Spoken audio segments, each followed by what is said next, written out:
የእናቱ ለታዋን ባወሳ ወዳለው ደግነቷ ብዙ መሆኑን አውቃለው።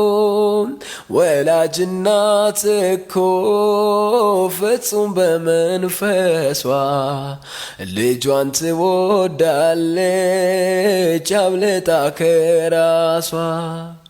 9 ወር በሆዷ ከዛም በጀርባዋ ጡቷን እያጠባች እኔን ማሳደጓ ዘውትር ይሰማኛል የማዬ ድካሟ እኔን ለማሳደግ በሴትነት አቅሟ።